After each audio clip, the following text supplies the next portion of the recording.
Today on the Matt Walsh Show, the law banning child mutilation has now been passed by the Tennessee legislature. We are fighting back and we are winning. Meanwhile, crazed drag queens and trans activists, as they lose, are getting more desperate, are now threatening violence and claiming that they're victims of genocide. These are the scare tactics that have worked in the past, but no longer. Also, video surfaces of HHS Secretary Rachel Levine demanding that he be not only tolerated, but celebrated, and says that explicitly. Donald Trump visits East Palestine. Pete Buttigieg follows behind him a day later. The Biden administration's most notorious luggage thief has apparently been on the prowl for much longer than we thought. Finally, a far-left race activist finds out to her horror that she is descended from a pilgrim on the Mayflower. How quickly does the oppressed become the oppressor? All of that and more today on The Matt Walsh Show.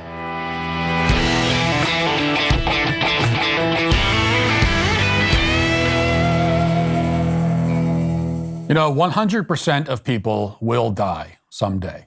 100%. According to a recent poll, 62% of Americans who think about their own death a lot of the time still don't have a will. And that's kind of like being afraid of drowning but refusing to wear a life jacket or to learn how to swim. Creating a will is one of the most important things you can do to ensure your belongings and your loved ones are taken care of after you pass away. My partners at Epic Will can help you set up a will today, and they can do it all that for just $119 in as little as 5 minutes. Epic Will can help you create your last will and testament, your living will, even healthcare power of attorney.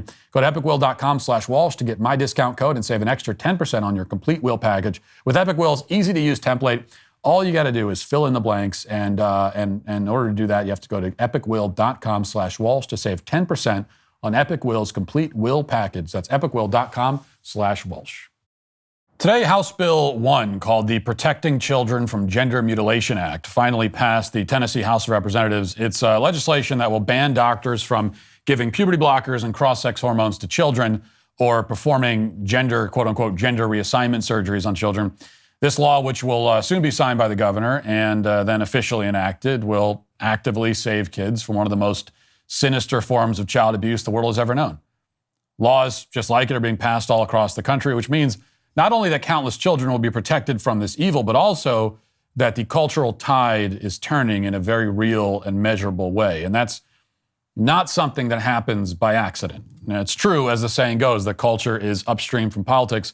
And so this bill in Tennessee and others around the country are in large part a response to cultural changes. And those cultural changes are not incidental, but rather the direct result of work that has been done by many people in many places, including us here, of course, at the Daily Wire.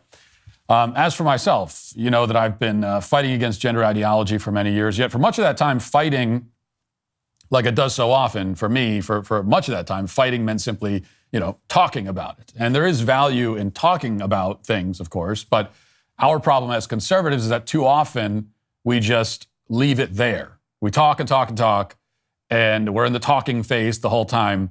And when that doesn't work, we talk some more. It feels fruitless after a while, and it is, if there's no escalation, no next phase. Talk is impotent if it isn't coupled with action.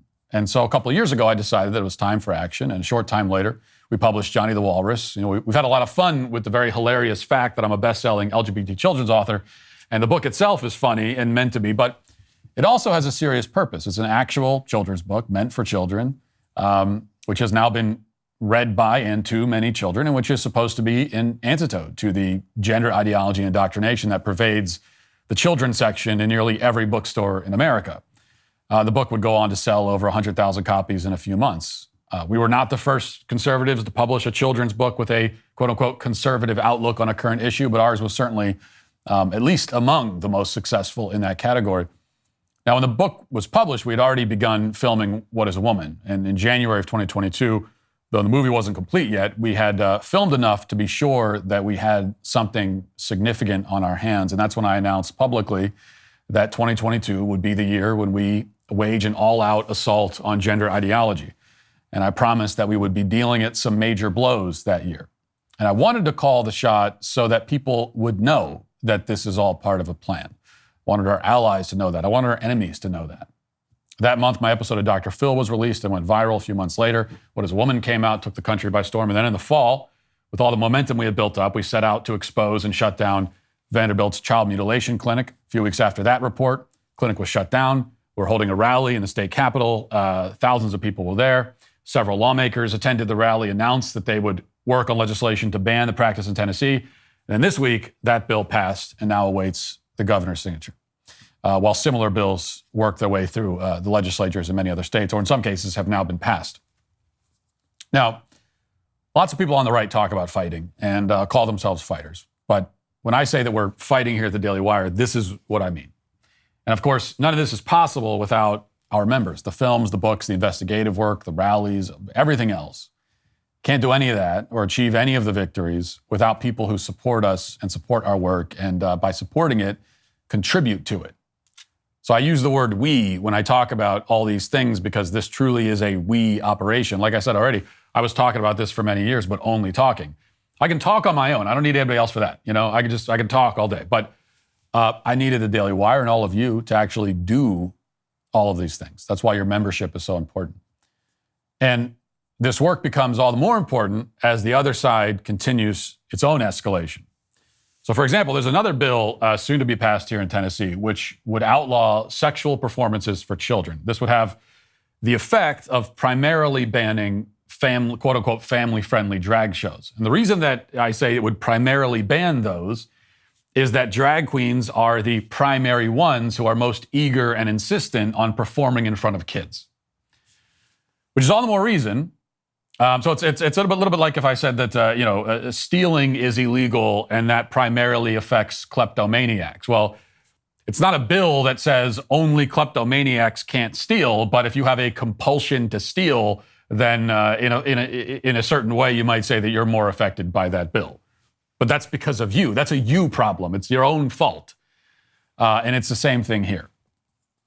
So the drag queens who feel targeted by a bill that won't let them sexualize children, well, if it targets you, that's only because you have this, apparently, by your own confession, this special compulsion to engage in that kind of behavior, which is all the more reason why you shouldn't be allowed to.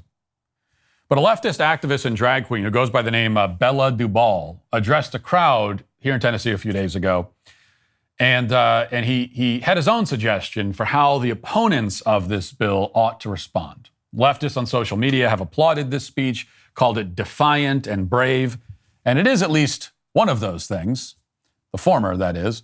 Let's watch. This is an attempt to erase drag in Tennessee. This bill will further harm trans people who are literally just living their lives. I need you to contact your House representative and tell them this will not stand. Urge them to vote no, because if they don't, this will make public pride illegal this year. Now, if you don't know, we've been having public drag in Tennessee for over 50 years, and pride began to commemorate the events of Stonewall. Back in Stonewall, we weren't allowed to do drag. It was criminalized. And so what happened when the cops came in and tried to beat us down? We picked up them bricks and sent them packing. The original pride was a riot. And if this year we need to remind them that we will fight for our liberation. We will raise our bricks high again and let them know that we will not go quietly. I may need your help with legal fees because mama ain't quitting. I'll get arrested. I don't care. Somebody's got to be first. We'll sue the state. But whatever happens, we are queer people. We are very strong, and we will rise. Thank you so much, y'all, for enduring that. Let's get back to your drag show. I would introduce myself, but that is the least southern thing that a lady can do. So to be entirely clear, this drag queen is calling for violence because he won't be able to perform stripteases in front of children anymore. That's how important grooming is to this groomer. He would rather kill than be deprived of his right to sexualize small children. But why is this so important to him? Why can't he just be satisfied to perform his whole weird and depraved routine in front of adults behind closed doors? There was no movement to outlaw drag until you brought children into it, so why can't you just leave them out of it? The answer is partly that they get a sexual thrill, apparently, out of cross-dressing and dancing for kids. It's part of the fetish for them, and they will kill to protect their fetish because their fetish is their whole identity. It's all they have. It's all they are. It's all they've chosen to be. The other answer is that drag shows for kids are part of their master plan for indoctrinating and desensitizing the youngest generations. They can't convince the kids to enjoy this stuff, but they can condition them to accept sexual perversion as normal. And the sooner they're exposed to it, the easier that is to do. That's a large part of the point. The third part of the explanation, this is an essential thing to understand if you're trying to figure out why these people would threaten to murder others because you're not going to let them strip for children. The other part is simply that they are raging narcissists who have never been told no until now. We have been a disastrously permissive culture, convinced that the worst thing we can ever say to anyone, especially an LGBT activist, is no. And now they've become convinced that they have the right to never be told no because they've never been told no. Gender ideology and LGBT activism is all just sexualized narcissism anyway.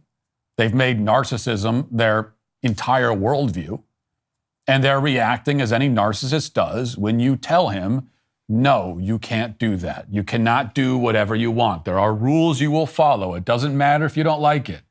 Your desires do not supersede the law, whether the laws of man or of God. Your desires do not supersede either. They can't handle this news. They don't know what to do with it. Keep in mind, these people honestly believe that they have the right not just to be tolerated, but to be celebrated. I've made this observation many times, but don't take it from me. Here's a trans HHS official, Rachel Levine, in a resurfaced video that went viral this week, stating this point explicitly. Listen.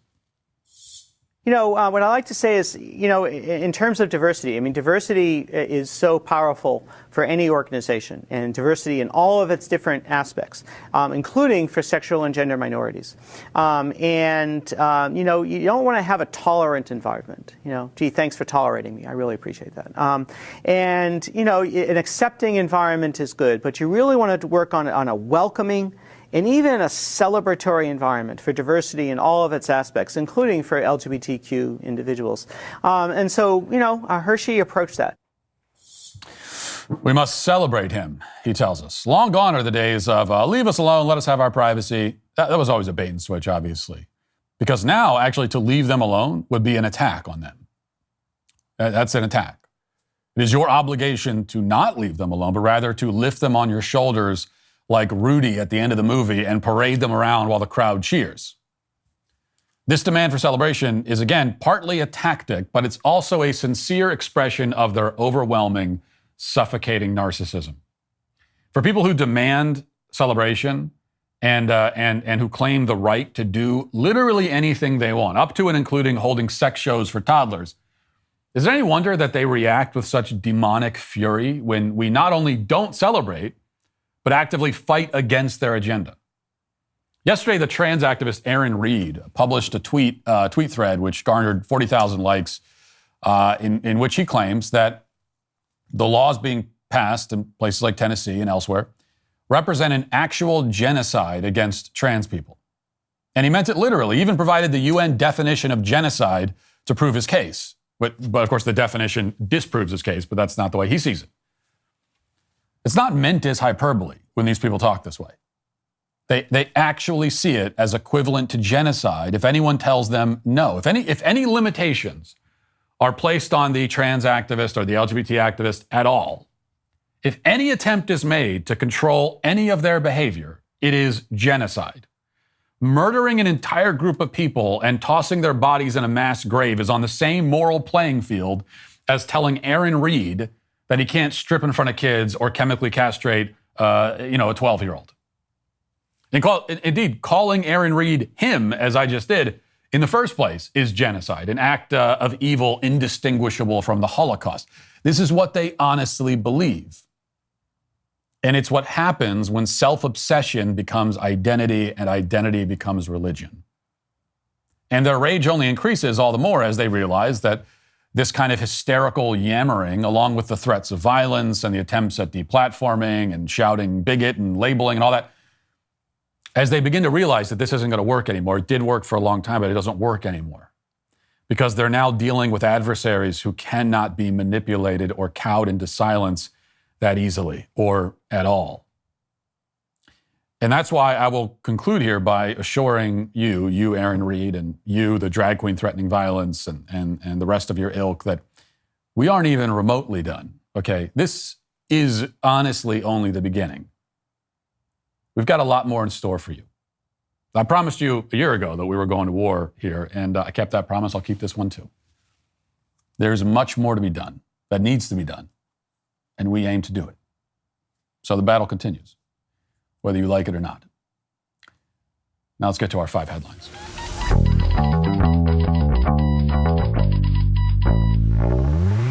Given the dreary economic forecasts that lie ahead, you might be looking for ways to cut back on spending. Pure Talk saves the average family over $900 a year when they switch from Verizon, AT&T, or T-Mobile. Get unlimited talk, text, and plenty of data for just $30 a month. That's it. Pure Talk is so sure that you're going to love your service. They're backing it up with a 100% money-back guarantee. So stop paying a fortune to Verizon, AT&T, or T-Mobile. Cut your bill in half with Pure Talk. Their US-based customer service team makes the switch really easy. Switch over to Pure Talk in as little as 10 minutes while keeping your phone and your phone number. Your first month is guaranteed risk-free. Go to puretalk.com and enter promo code Walsh to save 50% off your first month. That's puretalk.com, promo code Walsh. Pure Talk is simply smarter wireless. Restrictions apply. See site for details.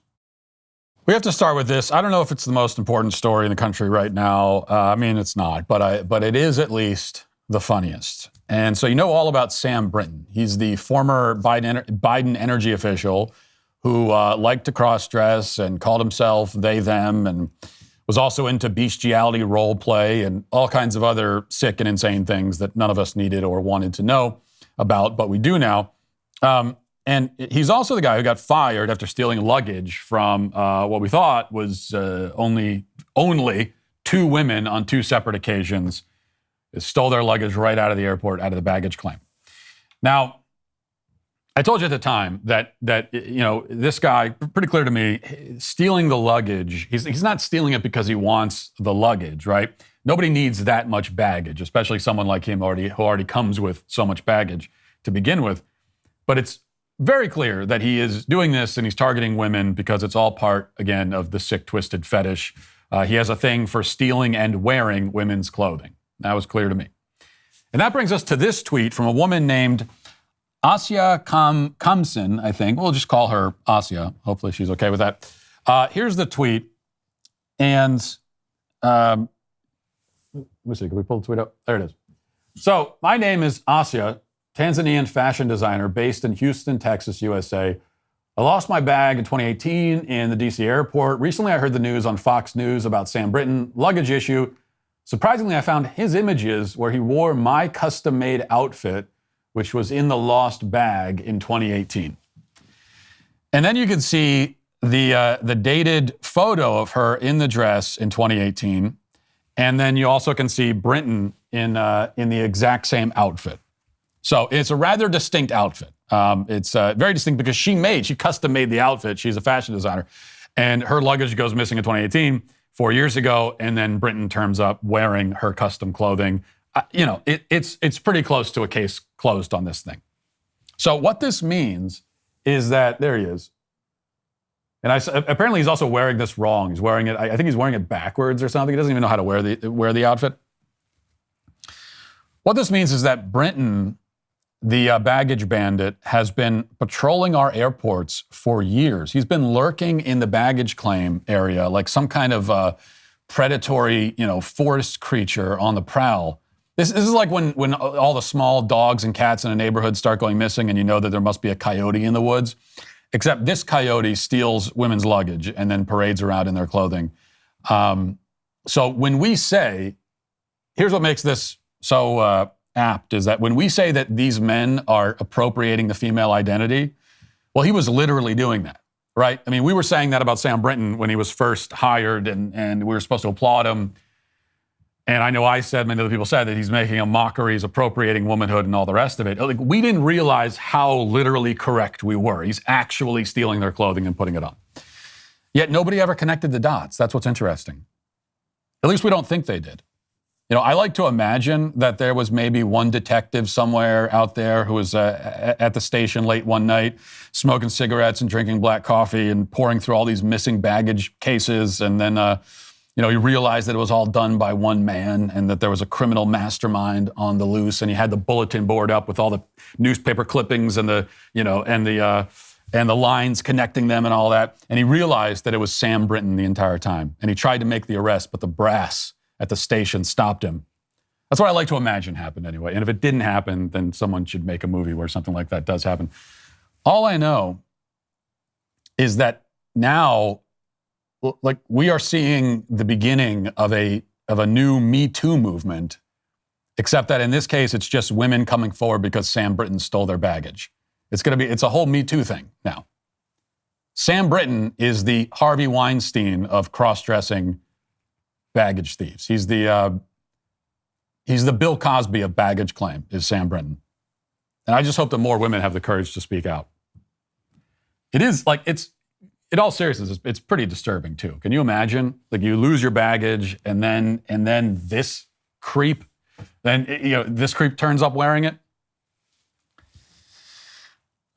So stay tuned. More on that. I will say, if you're a woman who has lost your baggage at any point in the last decade, anywhere within the continental United States or probably anywhere else in the globe, we don't know how far this conspiracy stretches, but if you were in that category, I would start looking through, well, let me stop myself. I was going to say, I would start Googling images of Sam Brinton to see if you can find him wearing your clothing. But if you do that, you're going to see a lot of other things about Sam Brinton that you don't want to see. So never mind. You know what? Maybe it's better just not to know. You probably don't want to know. And all you could do now is move on with your life. All right, WKBN in Ohio reports former President Donald Trump spoke to those in East Palestine after a short stop at Little Beaver Creek on Wednesday, telling locals, "You are not forgotten." Trump landed Wednesday afternoon at the Youngstown-Warren Regional Airport. He met briefly with local leaders at Little Beaver Creek before making his remarks to the media. Details of his visit had not been released to the public in advance, but several of Trump's supporters were in the area to greet him with cheers. Some of the supporters chanted, "We love you, Trump," and USA. Trump spoke to a small group of local leaders, first responders, and the media at the local fire station. Said he's donating thousands of bottles of cleaning supplies and pallets of bottled water to the area that were collected through his Trump organizations. And he walked around the town. He also went to McDonald's and bought McDonald's for all the firefighters and first responders there. And he, as mentioned, he gave a speech. We have a little bit of that speech. Let's listen. To the people of East Palestine and to the nearby communities in Ohio and Pennsylvania, we have told you loud and clear, you are not forgotten. You are not forgotten. We stand with you, we pray for you, and we will stay with you in your fight to help answer, and the accountability that you deserve. We'll have that accountability. It'll all be out there very clearly.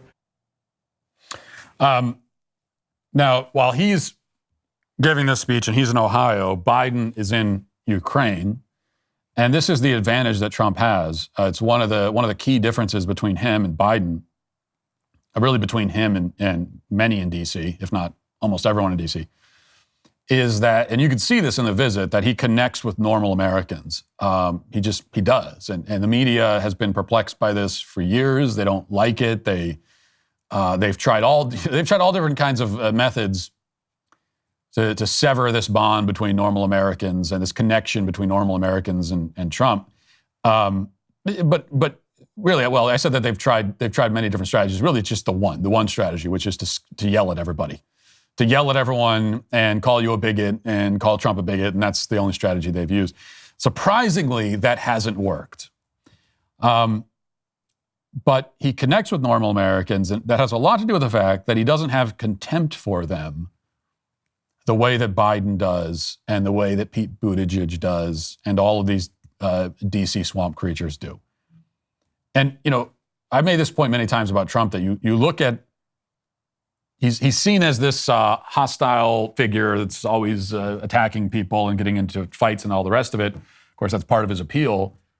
But you look at everyone that Trump has attacked, okay, and it's a long list. Oftentimes he's attacking in response to being attacked, but it's a long list. But it's almost always other politicians, people in media, celebrities, public figures. That's everyone. That's the entire list. It's all people in that world. Now, Biden, on the other hand, and the Democrats, they attack Americans. Okay, they attack normal people, just citizens. labeling them bigots and racists. The Justice Department infamously labeling parents at PTA meetings and school board meetings terrorists. Trump never does that because he doesn't actually hate normal people, whereas Biden really does. These people really do. And it turns out that when you have basic respect for people and you treat them like human beings, they respond in kind. Shockingly. Now, Pete Buttigieg also showed up. He showed up today. So it's a day later. He finally comes. And we have one clip. I haven't watched this clip yet, but he's confronted by a reporter. And let's watch this. Sorry, Pete. I just have a quick question. The American public doesn't seem to be very confident in your ability to do your job. Will you be resigning anytime soon? I'm not here for politics. I'm here to make sure the community can get what they need. Will you apologize? I want to be Will you speaking to apologize for the leaders, response? For the slow response, taking your Probably time? one of the big things. And let's go in here and get away from it. No apology?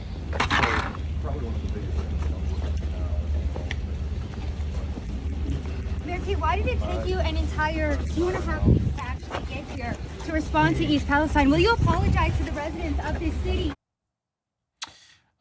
He's not there for politics. Really? Well, what are you there? Well, first of all, of course you're there for politics. That's the only reason that you're there. I mean, are you there because they actually need you for the cleanup?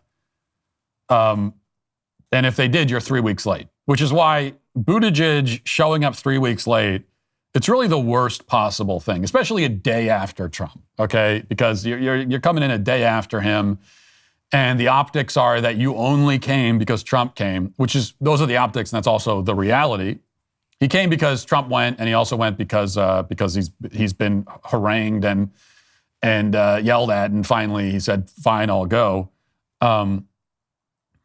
But I think that just from a pure optics and politics standpoint, showing up 3 weeks late is pretty much the worst of all possible worlds. You're better off not going at all if you're going to go 3 weeks late. You're better just not going, because now that's not a good option. Best option is to be there on the scene shortly after to show that you actually care about this and that this is on your radar. Because again, nobody thinks that Pete Buttigieg is actually practically needed there to do anything any more than Trump is. Like, Trump's not there to help with the cleanup and to clean up all the train cars that are still laying all over the place.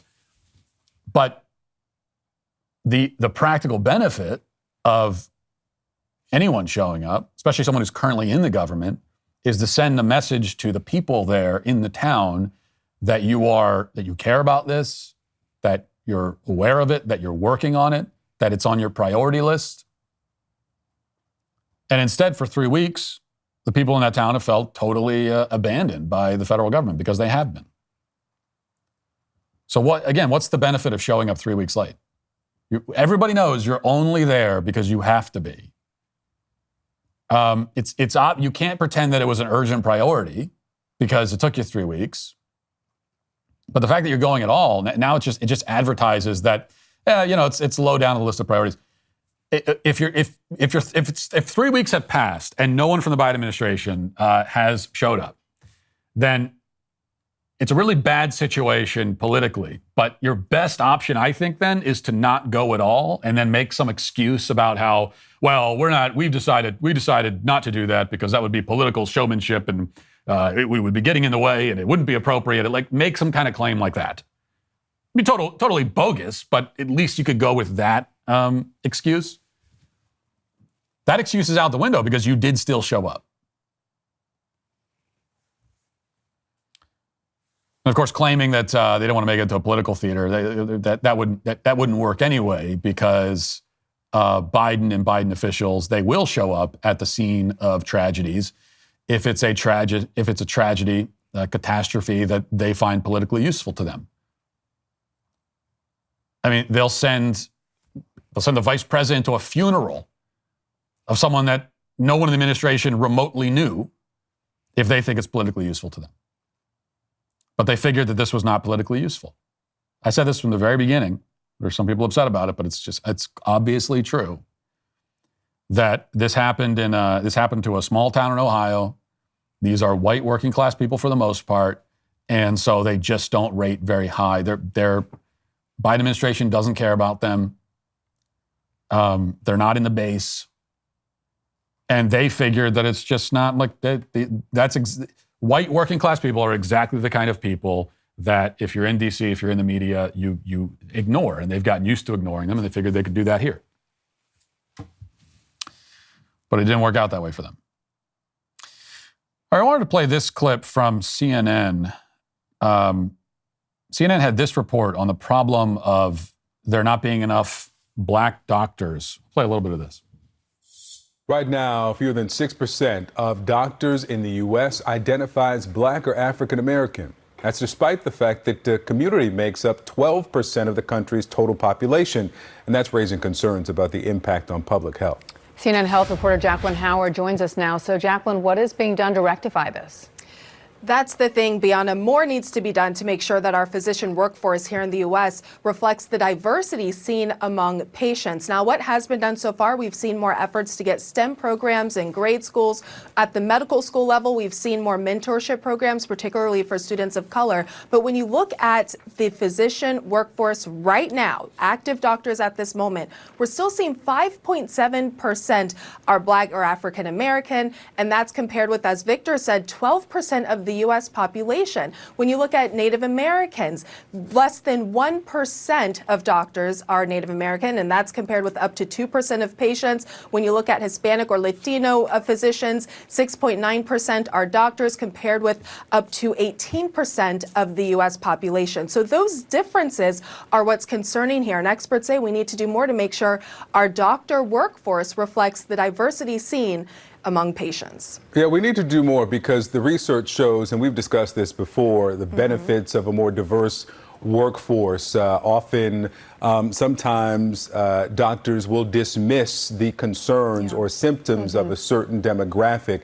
Explain what the studies show. Exactly, Victor. And research shows that when we have a more diverse physician workforce, there's more understanding and more trust between the patient and the doctor. If the doctor has an understanding of the patient's cultural experiences, cultural background, lived experiences, especially when it comes to racism or discrimination. Okay, yeah. If you want to treat someone's medical condition, you need to have an appreciation of their lived experience of racism, right? If somebody has, a brain tumor. How is a doctor going to treat the brain tumor if he doesn't first understand the lived experience of racism? You know, you got to take that into account. That's why if you go in and you have a brain or any kind of medical condition, you know, doctor, I have diabetes, and they'll ask you, well, what's your lived experience? Have you experienced racism? Tell me about your lived experience. This is what we hear from. There's a couple of points about this. First of all, you always see the left's elitism with these kinds of things. When they're worried about diversity among, anytime you hear a report about a problem of there not being enough diversity in a certain workforce, it's always going to be, there needs to be more diversity among doctors and surgeons. There needs to be more diversity among, Hollywood actors. There needs to be more diversity with NFL head coaches, right?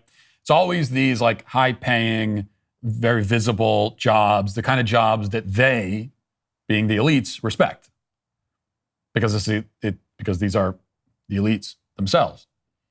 But they never do that. They never do this with working class jobs. If you've noticed, you never see a report like this, and they're bringing up a working class profession, and say, well, we need more diversity here. This needs to reflect the diversity of the community. Or I should say, they very rarely do that. And when they do something like that, because we did hear from Pete Buttigieg a couple of weeks ago about how there's not enough diversity among construction workers. So if they do bring it up, it can be guaranteed they bring it up in a way that's totally divorced from reality, because there's already a lot of racial diversity among construction workers. But even then, it's very limited. So, for example, how many female roofers are there? Like, in what sense does the roofing profession reflect the demographics of the country?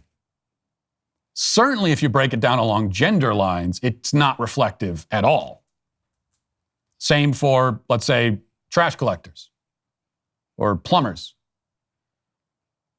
Definitely, if you break it down along gender lines, it's not going to reflect. All the people that are working on roofs, that workforce does not really reflect the identities of the people that are living under those roofs. They're not as worried about that, though, are they? My second question is, if you are going into surgery, let's say, for anything,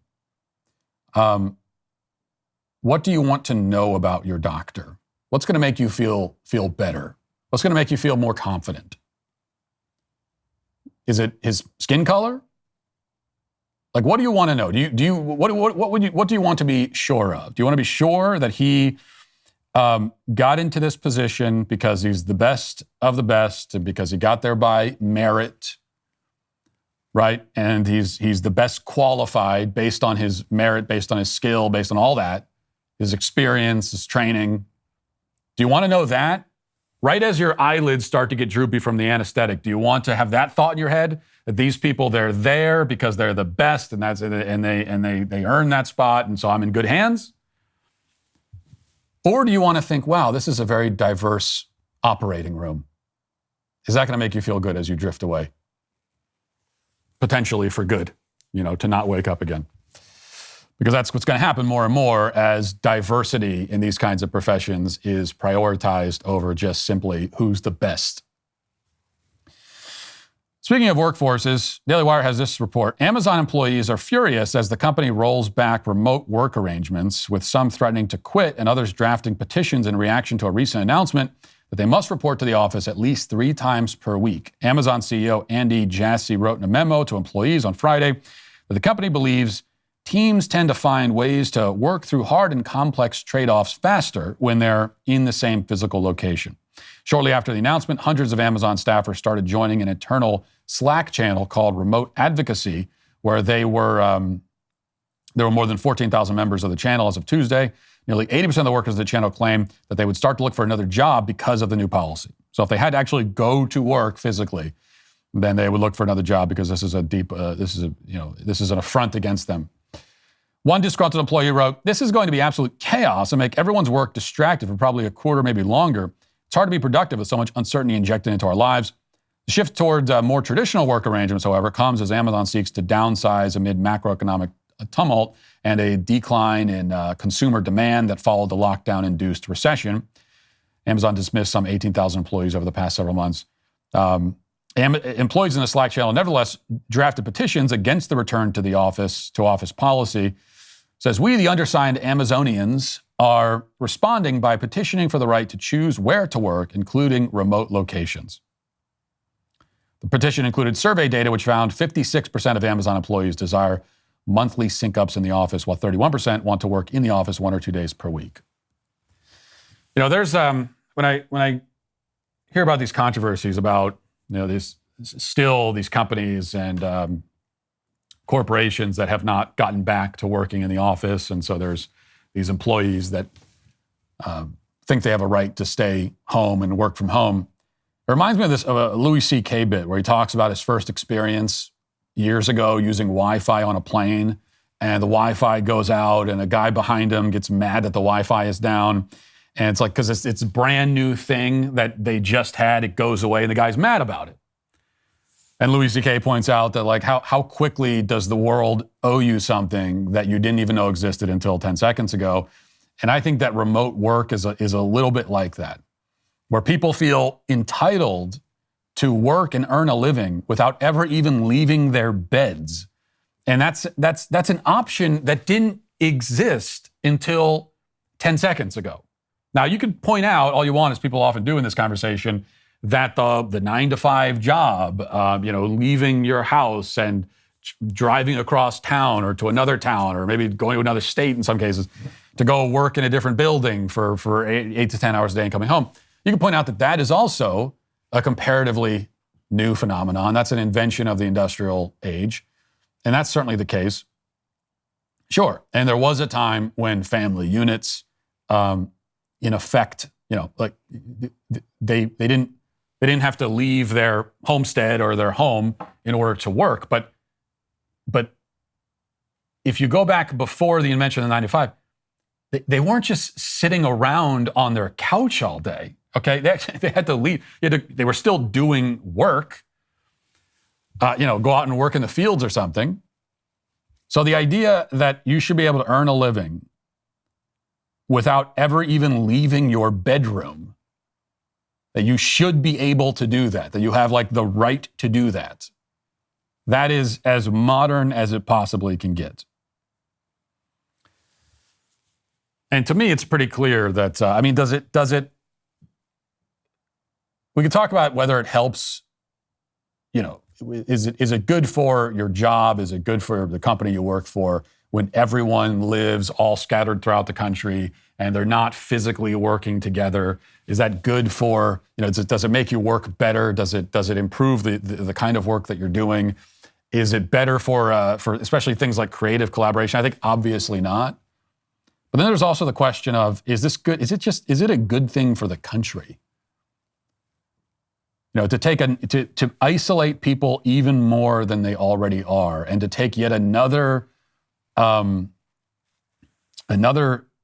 piece of like human to human in-person interaction and to take that away and to replace it with screens. Is that a good development for society? It's hard to imagine how anyone could argue that it is.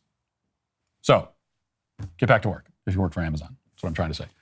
Let's get to the comment section. If you're a man, it's required that you grow a beard. Hey, we're the sweet baby gang. Well, in case you hadn't happened upon it yet, we have new SBG swag available over at dailywire.com/shop. We here at the Daily Wire understand the vortex of evil can be a bit chilly at times. So we're giving you solutions. Pledging fealty to the gang has never been cozier with the new Sweet Baby Gang Script Hoodie. Script Hoodie, what does that mean? The wardrobe staple of a gray hoodie meets the moral obligation of donning the appropriate garb of a dedicated sweet baby. 2 birds, 1 very comfortable stone. But why stop there? The SBG blanket is here to make your dream of repping the gang from the comfort of your own home a reality. Every gang member needs to have a cozy blanket. That's what I always say. It's what they say out on the streets as well. Take it on the road for sporting events or just to keep in your car. I wish I had one of these in the early days of my podcast. It got quite chilly when I was homeless in my car. The Sweet Babies in the merch department churn out new products for the Swag Shack all the time. So be sure to check back routinely for the next best way to reaffirm your commitment to the gang. But you got to go to dailywire.com/shop today. Terrence says, Matt, I've never felt as much brotherhood with a celebrity as I do with you. Keep it up. We're standing behind you. Well, I hate to tell you this, Terrence, but you still don't have brotherhood with a celebrity because I'm not one. But I appreciate you all the same. Sir Sketchable says, Matt's new strategy to fill 10% of his daily show time with clips from the day before his show. Well, hey, look, if it works, it works. If that content is presented to me, then that's what I'll do. It's not just filling time. Maybe it's a little bit like when I was in middle school and my book report strategy was to it had to be 2 pages, a page and a half of the book report was just summarizing the book before you make any point about it.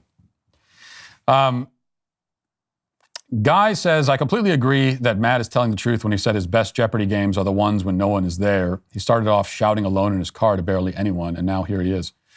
Yeah, I think it's probably a lot for a lot of people. It's just the way it goes. You're best playing Jeopardy when you're alone in your living room. This is also this is legitimately when I catch the biggest fish also, is when I'm fishing alone and no one else is around. That's when I catch the, it's when I'm fishing alone and my phone is dead, so I can't take a picture of the fish. That's when I catch the really big ones. It's just how it goes. Weed, just the username is Weed. Wasn't Matt saying a few years ago that a national divorce is necessary? When that woman comedian, Sarah Silverman, I guess, said something similar on a podcast and Matt agreed, if I recall correctly. Yeah, that's why I said I've been, along with other mostly conservatives, I think, although Sarah Silverman isn't, been talking about this national divorce idea for years. And I've always said that I understand the argument for it in theory. I've given And I've explained that position.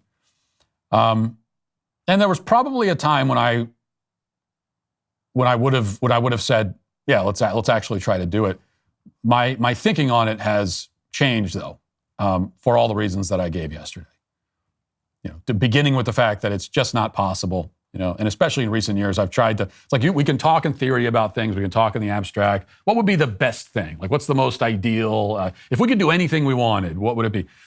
There's value in having conversations like that, but I do like to focus more now on what is practical and what is actual and what can really happen. And the national divorce, for geographic reasons to begin with, can't happen. So that's one thing that's changed my thinking on it. And then also what I said yesterday about how, it's hard for me to see that as anything but surrender. You're giving up, half the country to these people? I'm not going to do that, and I refuse to do it. So that's when my thinking has changed. MK Ultra says, my theory is that Gloria Johnson let Fetterman write that tweet for her. See, this is proof, by the way, that I am nice, because we had that Gloria Johnson incoherent tweet up yesterday, and people say I'm not a nice guy. I almost made a Fetterman joke, but I didn't because I wanted to be nice. So I switched to Kamala Harris instead. So I was going to mock one person. I mocked somebody else instead. That's what counts as niceness for me. Callie says, you're so right about game shows being such a gamble with a very real possibility of being a viral fail video for the rest of forever. My family was actually on Family Feud, and my brother is the chicken noodle suit guy on there. Basically, the prompt from Steve Harvey was, what kind of suit is not appropriate to wear to the office? My brother had a brain fart and said chicken noodle. He's now a firefighter in every station he's ever worked at, has known him as Soup, and even has a Campbell Soup sticker on his helmet when they gear up. The best part about it is that he was convinced that my dad was going to be the one embarrassing the family with some kind of fluke. He even said, Dad, pay attention to the prompts. I don't want to end up as some YouTube fail. Now, every Family Feud puts out a best fails of the series video, and he always makes the top 5. Just desserts for giving our dad a hard time, if you ask me. Well, I have to tell you, I'm sorry to hear about your brother's humiliation. But in order to appreciate how sorry we should really feel for him, because again, I am a nice person and very empathetic, and I want to know just how sorry should I be. And I also think for the sake of being able to pray for him in this difficult time, which is the rest of his life, I suppose, I think we need to watch that video because I'm not even familiar with this. But here is the video that you're referring to. Guys, here we go. Point values are double. We got top 5 answers on the board. Name a kind of suit that's not appropriate for the office. Chicken noodle. Suit.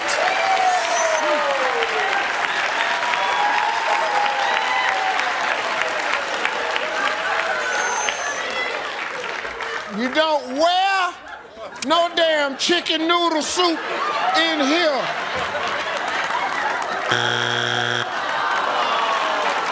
Birthday. Birthday.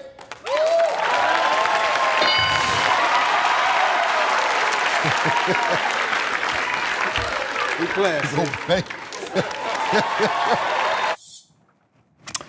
That's tough. I'm sorry for your brother.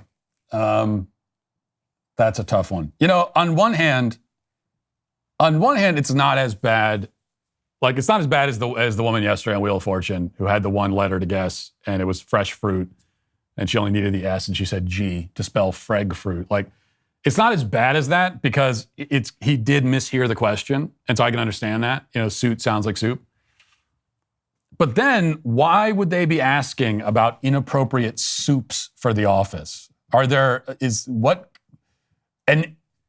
office soups and then home soups? And if there is an inappropriate soup for the office, why would it be chicken noodle? I mean, that would be the most appropriate soup for the office. Now, when I think about what's an inappropriate soup for the office, I guess what comes to mind are soups that are especially pungent in odor. So you wouldn't want to, heat those up in the break room microwave so then it's like French onion, okay? So that if you hear it that way, then why wouldn't your answer be French onion? Because that's obviously the kind of soup that you don't want to bring to the office. It smells bad. It smells too much like onions, and you're going to smell like but chicken noodle soup, that's the most bland, inoffensive soup there is. And also, if you make the break room smell like chicken noodle soup, who would complain about that? It smells like grandma's home cooking in the office. What's wrong with that? So I want to say that that was not really an enormously stupid answer because it was really just he misheard him. But even based on what he thought the question was, it still comes down to being a stupid answer. So we will continue to pray for your brother. It's no secret the left hates our country and wants to rewrite history. They villainize our heroes. They omit key details from the historical record, like the fact that on Christmas night, 1776, George Washington only crossed the Delaware River in a sneak attack against the British forces after shaving with a Jeremy's razors. Few people know that. Sad reflection of our great nation going woke, our history being erased. But like Washington before us, you can fight back against woke tyranny simply by picking up a magnificent Jeremy's razors during our 30% off President's Day sale. It's time we celebrate history, not cancel it. So unless you want our founding fathers renamed to our founding non-birthing parents, you got to go to jeremy'srazors.com today and get 30% off any razor. That's jeremy'srazors.com today. Now let's get to our daily cancellation. Well, it's been about 4 weeks since the last one, so we're right on schedule for another left-wing race hustler activist to be revealed as a secret white woman pretending to be a person of color. And right on cue, Raquel Evita Saraswati, whose real name is apparently Rachel Elizabeth Seidel, has stepped up to the plate. The Post-Millennial has the story. A prominent Muslim activist who claimed for years to be a woman of color has been outed as white as the driven snow by none other than her own mother. Raquel Evita Saraswati, born Rachel Elizabeth Seidel to parents of German, British, and Italian heritage, fooled people into thinking she was South Asian, Arab, and Latina. She even managed to use her fake ethnic credentials to score a role as the Chief Equity, Inclusion, and Culture Officer at the American Friends Service Committee, a progressive Quaker organization that fights for equality and social justice. According to The Intercept, the 39-year-old had converted to Islam in high school and has been masquerading as non-white for nearly 2 decades. I don't know why she's doing what she's doing. Saraswati's mother, Carol Perrone, said, she's chosen to live a lie, and I find that very, very sad. I'm as white as the driven snow, and so is she. Oscar Pierre Castro, one of the human resources officers who took part in Saraswati's hiring, claimed that she had touched all the points by presenting as a queer, Muslim, multi-ethnic woman. I definitely feel conned. I feel deceived, he said, following the revelations that her identity was a lie. Now, Rachel hasn't said much publicly as her story has fallen apart. On Saturday, she tried to stall for time, tweeting, I assure people that as soon as I'm capable, I will provide answers to the recent discussion and attack on me. I understand all the reactions you're having. I'm currently taking the time to get to where I can answer in a way that is most helpful and thorough. Yeah, she needs to go on another journey of self-discovery to find out why she was pretending to belong to 5 different victim groups. She needs, to get to a place where she can really see the answers to those questions. Well, I can help her with that. Rachel, you did it because you saw it as the easiest way to accrue social capital. It's as simple as that. Like so many other people in our culture today, you are not confident in your ability to succeed based on your own merit. You don't think you have anything of value to offer the world. So instead, you tried to ride a wave of pity and self-victimization. You hope to achieve success and gain esteem through manipulating society's victimhood algorithm. You engaged in the societal equivalent of clickbait. You presented yourself as a victim because you know that these days, victimhood is power. That's the answer. Okay, you're welcome. This kind of story is barely interesting anymore. Rachel Dolezal made the mistake of being slightly out ahead of the trend, and so her deception was major news for days on end, and even to this day, she remains infamous, like a household name. So, but so many have come after her that now it's become routine. We all already assume that at this point, probably half of the black activists in the country are actually white women. Like we just assume that. And each time a new one is revealed, it barely leaves a blip on the radar screen. But there was another somewhat similar, though different in key ways, story this week that I find much more fascinating. And, we know how it plays out when a white activist pretends to be black, but what happens when a black activist finds out that she's white? Or at least much whiter than she thought she was or ever hoped to be. That brings us to Angela Davis, who is a Marxist, a former Black Panther, a longtime race hustler who in recent years has popped up doing things like leading the Women's March, calling for the abolition of the police and of the prison system. Well, she appeared this week on the PBS show Finding Your Roots, in which prominent people are presented the results of DNA tests, tracing their ancestry back generations to see, where they come from. Angela Davis was not exactly thrilled with her results. Listen. Any idea what you're looking at? That is a list of the passengers on the Mayflower. No, I can't believe this. No. My ancestors did not come here on the Mayflower. Your ancestors came on the Mayflower. No. You are descended No. from one of the 101 people who sailed on the Mayflower. Oof. That's a little bit too much to deal with right now. Did you ever, in your wildest dreams, think that you may have descended from people who laid Never. the foundation Never. for this country? Never. And just like that, the oppressed becomes the oppressor. The colonized becomes the colonizer. Now, for a normal person with a healthy mindset, it'd be an exciting and interesting thing to find out that your lineage goes back directly to the Mayflower. You know, I'm pretty certain that mine doesn't, but if it did, I'd be incredibly proud to know that I'm descended from people who, as the host says, laid the foundation. I would also be proud that my roots in this country go that deep. That'd be a wonderful thing to find out. Angela Davis, on the other hand, she reacts like a deadbeat dad on a daytime talk show, finding out that he really is the father. Like that's how upset she is. Actually, it gets better because she's descended from a pilgrim on her father's side. What about her mother's side? Well, as it turns out, her maternal line leads directly back to a man named Stephen Darden, who is a white man, a Revolutionary War soldier, who moved to Georgia after the war and became a slave owner. So Angela Davis has deep roots in this country indeed. It's slave owner and a pilgrim.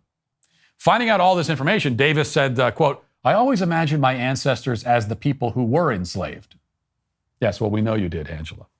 This has been, to say the very least, a very interesting Black History Month for Angela Davis, as it would seem that her own Black history is far less Black than she expected. And the only question now is, I guess, who does she make her reparations check out to? Herself, perhaps? I don't know. Now, of course, in reality, the details of Angela's family tree are nothing but interesting historical tidbits.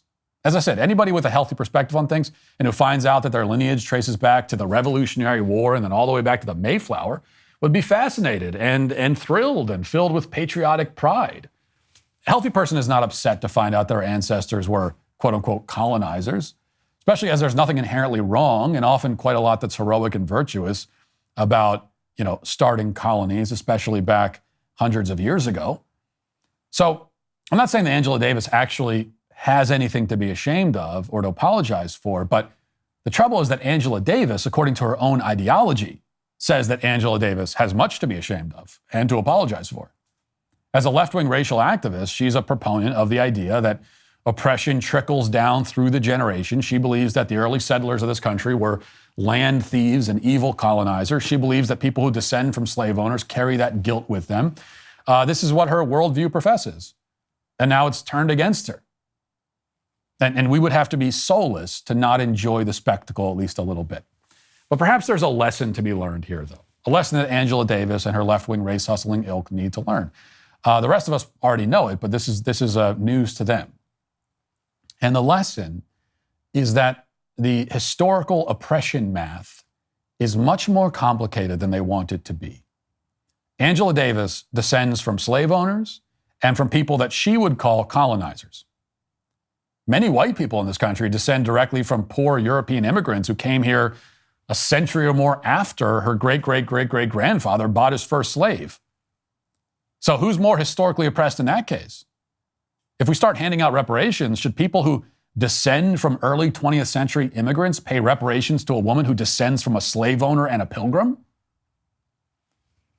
See, the picture is rather cloudy, much more cloudy than these people want to admit. And that's because, obviously, everyone descends from the oppressors. Everyone descends from the oppressed. Everyone has pain and suffering and blood and sweat and tears and heroism and guilt and sin and virtue and failure and achievement all throughout their lineage. If these things can be passed down in the bloodstream, then it's very difficult to tally up the points at the end and figure out who's ahead. Even people who actually descend from slaves may also descend from slave owners and slave traders in Africa if you go back another generation or two. The world was a brutal place and still is. And it's always been funny to me that the people who love to find moral gray areas everywhere, who constantly are talking, well, it's a gray area. You know, we can't engage in black and white thinking. Well, somehow they can't see the gray areas here, where there actually is a gray area, where it's just nothing but a giant gray area.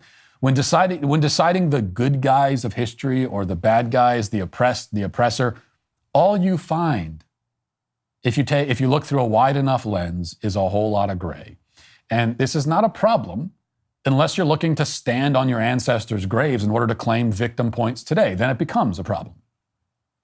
That's what Angela Davis and her fellow race hustlers have always done. And that's why Angela Davis, the granddaughter of slave owners and colonizers, is today canceled.